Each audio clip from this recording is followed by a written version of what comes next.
Well, the film has come together just so beautifully, and I want to commend both of you for creating just such a beautiful piece of art and something that's so layered.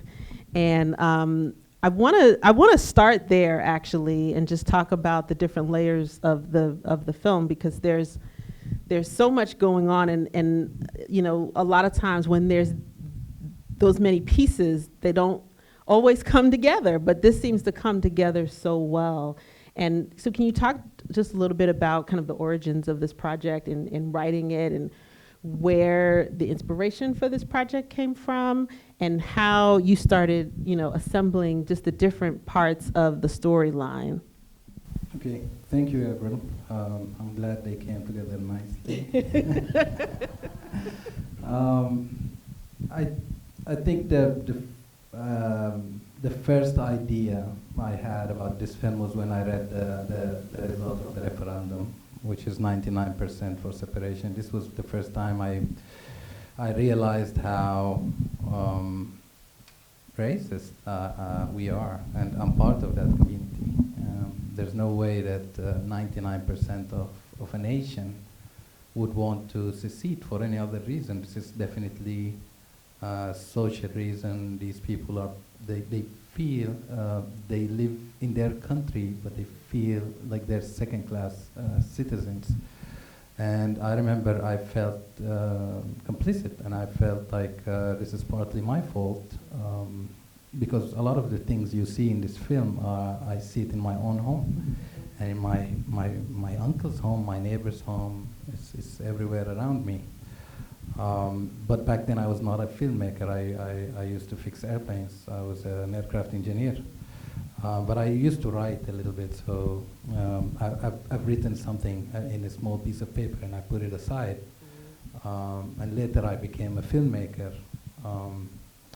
And this was always something that I wanted to discuss, because I think Sudan's problem has always been its national identity. We try to impose an Islamic Arabic identity on a country where there's a lot of people who are not Arabs and a lot of people who are not Muslims. And we are so proud of this, of things that really don't bring people together, the race, religion, gender. And in 2018, when the revolution sparked, I only had a small synopsis, but it made me very, it gave me confidence to take on such a sensitive topic, because the people were outside on the streets, they were calling for change, and they were finally calling for things that I think can bring people together. They were calling for peace, for justice, for coexistence, for these are things that we can all share.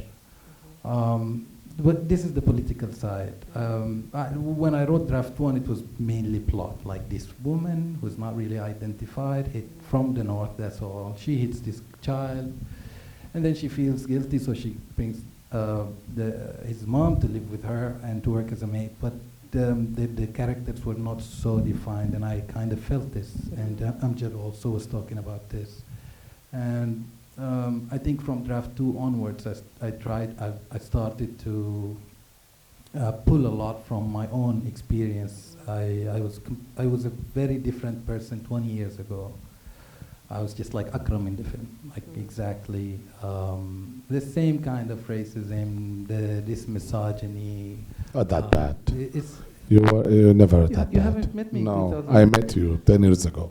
It's 20 years ago. Yeah, okay. 20 years ago. So it was so bad that you. Yeah. Okay. But then I traveled outside.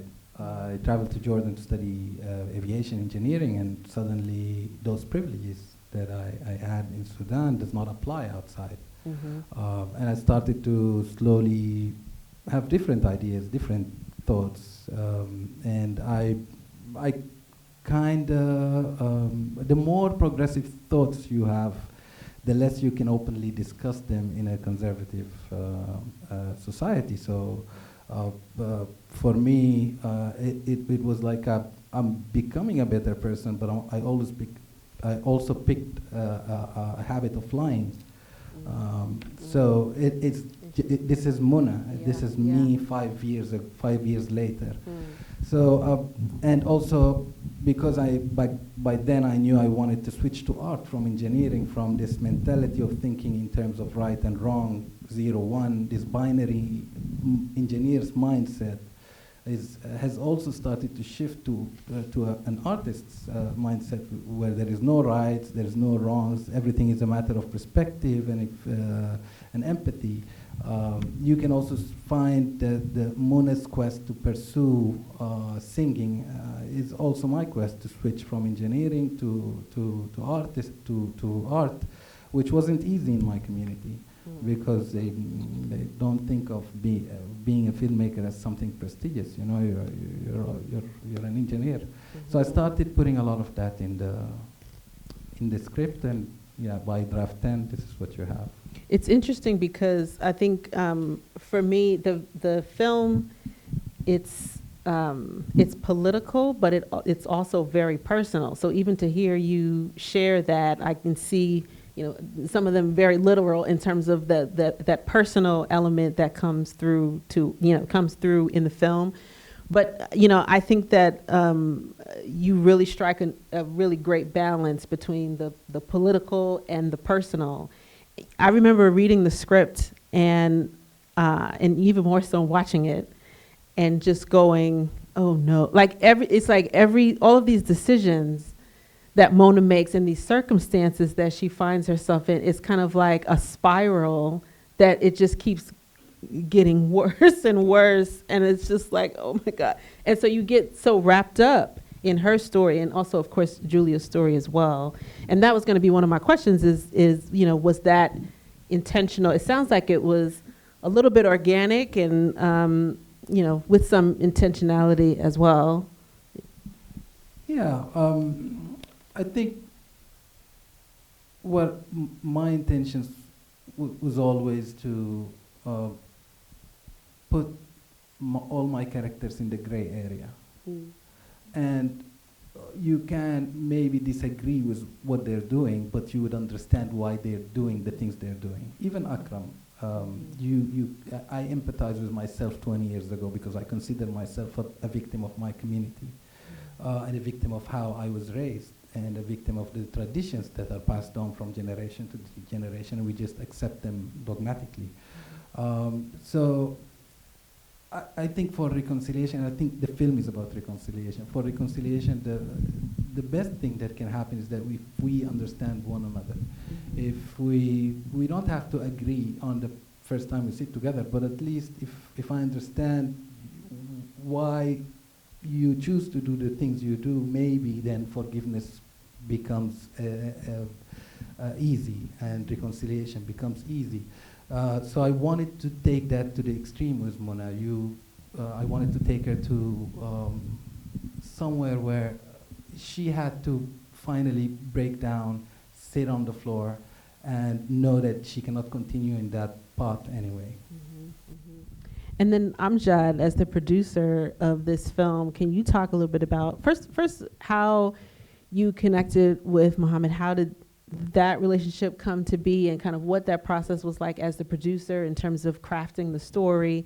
And then if you can also talk about production-wise, because I know you had several challenges. I know when you were part of the fellowship, there were a lot of questions about where I was mumbling for you, Avril, you know. Anyway, yeah, me and Mo actually, I think I was doing that film festival in Sudan since 2013, and we were looking for filmmakers, and there is a lot of Sudanese filmmakers. You know, everyone, maybe, I don't know if you know that, like cinema in Sudan is stopped by the Islamic government in 1989. And then like 20 years, like it's really more than 20 years, maybe 30 years. But let's say 20 years till the 2018, started Sudan Film Factory, started to some filmmakers at workshops. Then I heard about this engineer who came from Bahrain with his money that he collected all the year to do a short film and back again, to edit there in Bahrain with himself, doing one-man show. I saw his first short film, Dhahaba Walam Yaud, Gold.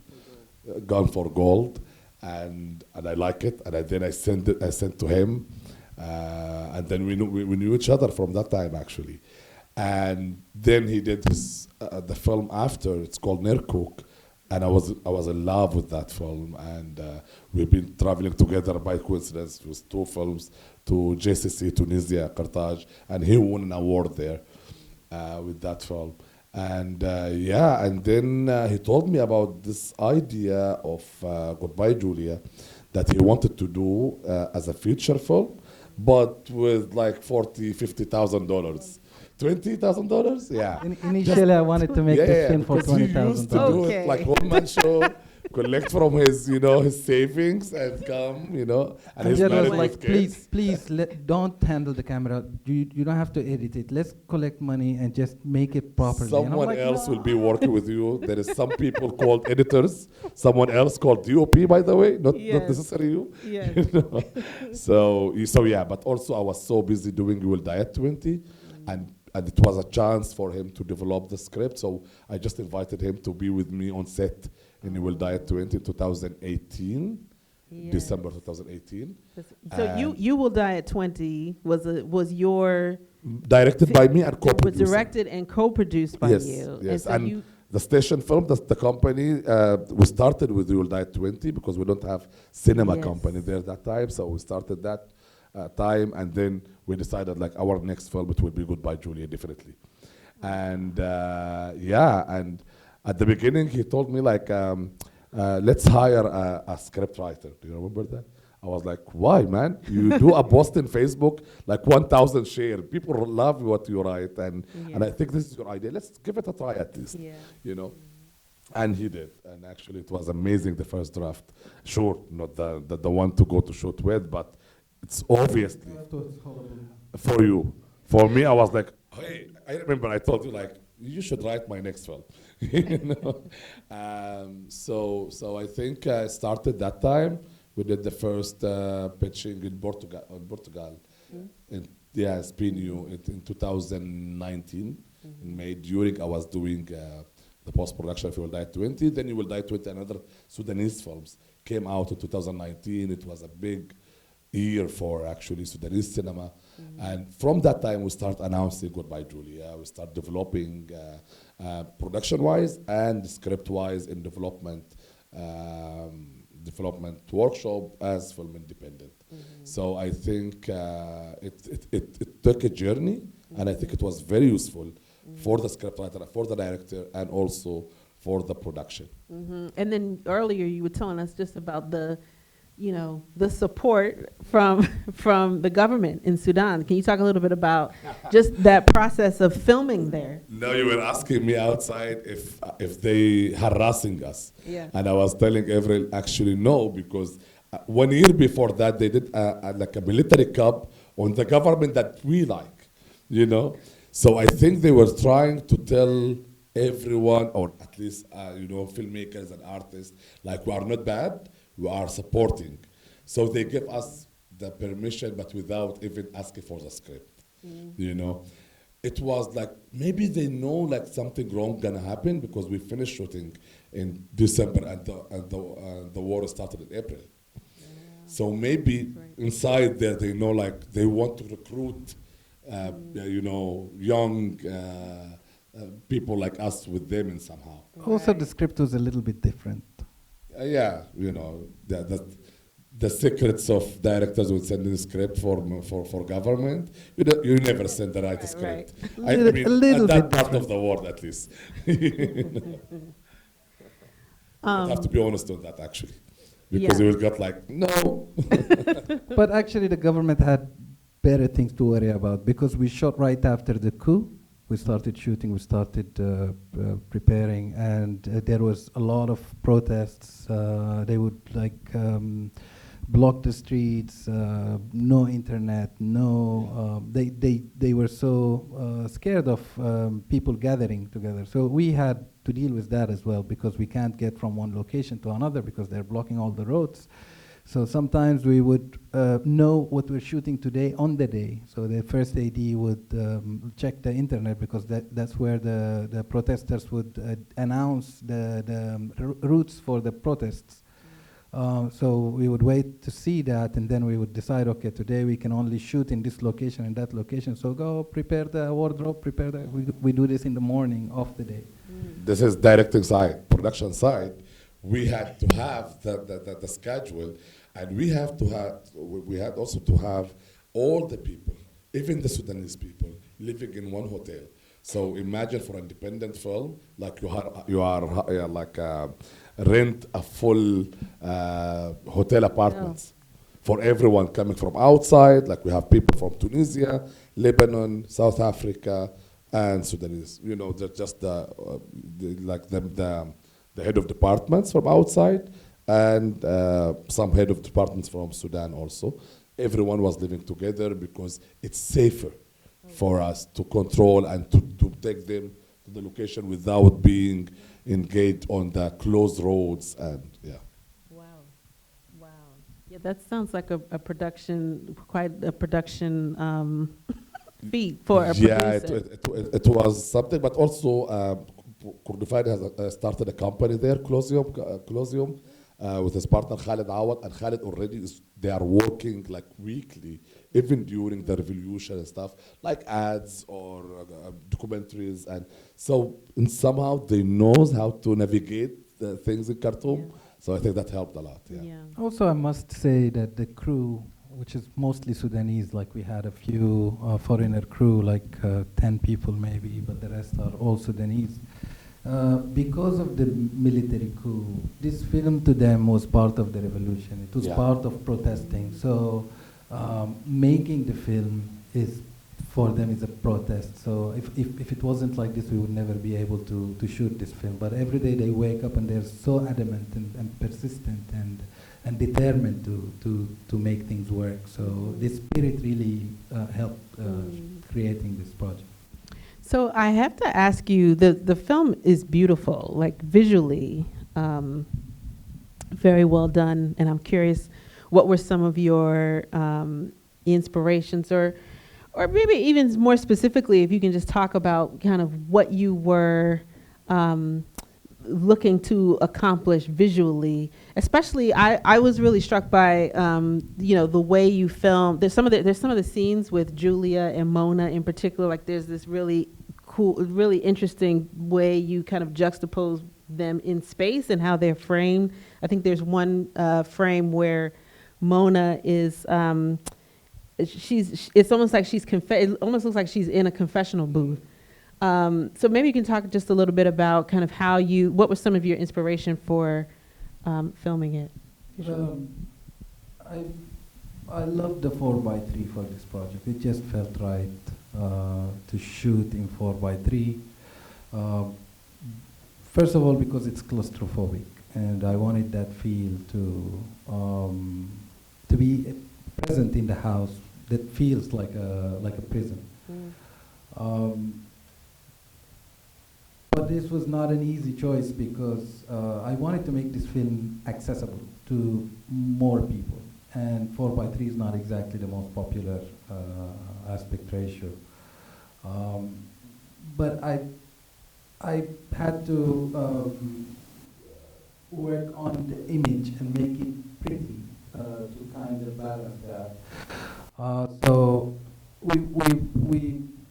me and Pierre, the cinematographer, we worked for like 2 months before we started shooting, and every day we would have a meeting of 3 or 4 hours to discuss how to make things look. And the beauty of 4x3 is that it allows you to play with, to layer your image. Like you can have someone in the foreground, someone in the background, someone in the middle, and the person in the foreground would still be, it can be medium composition of them. It's not like that CinemaScope, you only have the head probably if you want to layer people in the, and we wanted to play with that. You'd see that in the scene of the staircase when Akram stops Mona and Julia and starts talking to them, and you get the feeling that Akram is between the two, and just the composition.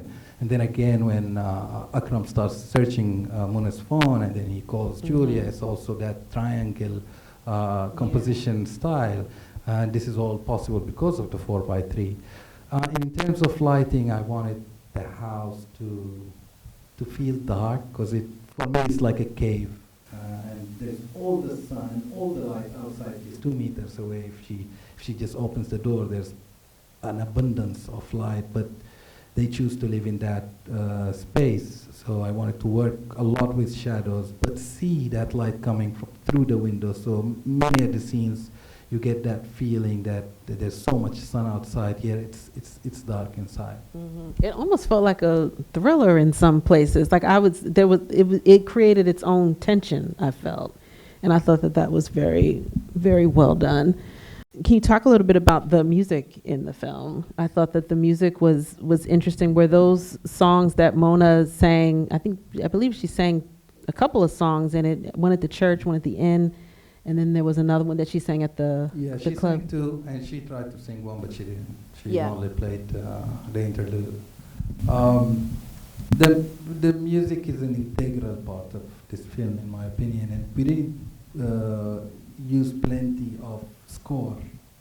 I think we only have like 2 scenes with scores, and the rest of it is actual songs that's either part of the scene or is being sung by the characters in the film. And I think what helped is that I worked with the same music producer for both. So he's the composer and the music producer for the song. So we kind of struck the balance between, because I didn't want to use a lot of score, because I think it kind of takes away from the realism feel that I'm going for. Every time I play music, it feels like the realism goes less. While the music, if it's being played from a radio, it's being played from a TV, or if someone is singing, that's part of the scene. So in our meeting before we started working, we said which scenes will definitely need score, and we just pointed them out. And for the rest, we worked on the songs, and the songs really celebrate our culture, because it might seem like I'm criticizing a lot of our traditions, but at the same time, I'm celebrating a very rich culture, be it a northerner or southerner. There's also music from South Sudan and music from North Sudan. And it's just my way of saying that we have so much to celebrate, and a lot of it is due to diversity. Had you worked with these actors before, either of you? No, this is their first time acting in front of a camera. So both of them are, this is their first experience, and I found them both on social media. But we did a bit of rehearsing, of course, before the film, and we did table reads, and but yeah, it's their first time acting. I know we're running out of time, but Amjad, what has been the reaction to the film, and what's next for Goodbye Julia? The premiere, actually, it was like amazing when we just announced in 13th of April, we announced the film in Cannes, and then 15th of April, the war started in Sudan. So we got 2 days to jump and be happy. And then the film in Cannes was really a hit there, and people were talking about it all the time. And then at the end of the festival, we won the Freedom Award, which is almost the script award. They changed the names of the award this year. It was great to have the film there in Cannes for the first time for Sudanese film to be there. After that, the film did very well in festivals, maybe till now, like we have 18th award. More always excited about the audience award of it, because we have 6 audience awards from different Europe, and 2 days ago from Singapore. So this is really means something, especially because I think both we wanted all the time, how cinema there in that part of the world. It's mostly like independent indie film. This is for festival and that's it. We wanted to say no, it could be more, especially when, for example, now the film in Egypt now entering the second month. No, not entering, it's the third month. We are in 2 months now in Egyptian cinema, and that's very difficult in Egypt. Wow. It's just like American films or Egyptian films. So to have a film without stars that they know, but also maybe because a lot of Sudanese people immigrate now to Egypt, after the war. But also in France, today we're entering the 7th week in France, in French cinemas. That's wonderful. Yeah, for like 70 or 80 cinemas around France. It is doing very well. Now also in Gulf area, Dubai, Saudi Arabia, Kuwait, Bahrain. We started this week, this second week. Yeah, we theatrically released in the Gulf last week, and we're releasing in Dubai in particular after. Yeah, exactly. So it's surprising us, and actually people there in Arab world, the critics, they are writing about this is supposed to be something, a case study, actually. How this film could mix between being taken award in festivals and also playing very well with audience. So we're happy with that. Yes. Any U.S. distribution in there just yet? Hopefully. We have now here our distributor from Ambient Light, and also CAA. CAA is my agent, and they are helping on distributing with Ambient Light. And we just have Lupita Nyong'o. She fell in love with the film the past month, and she joined us as executive producer. We are very happy having her, part of the campaign of the Oscar, but also having Lupita Nyong'o. Actually, one day when we were thinking about Julia, Lupita's face was something like a reference, or something we thought about it. Yeah. So Law of attraction. yeah, exactly. Law of the attraction, and suddenly Lupita is executive producer of the film. So yeah, we are very happy with those steps. Selling in UAE, I always heard like people here they don't like to read subtitle. What is that? Rumors? Is that true? Anyway, we'll try it. I mean. Maybe not, right? So let's see. I hope if we move forward to the shortlist, maybe the map will be different for distributing the film in US. It's a great film. Thank you again for making it and for bringing it here. And congratulations on all of your success and just such a well-made film. And so I think you guys make a great team. So keep making movies. Thank you, Evelyn. Thank you. Thank you, everyone.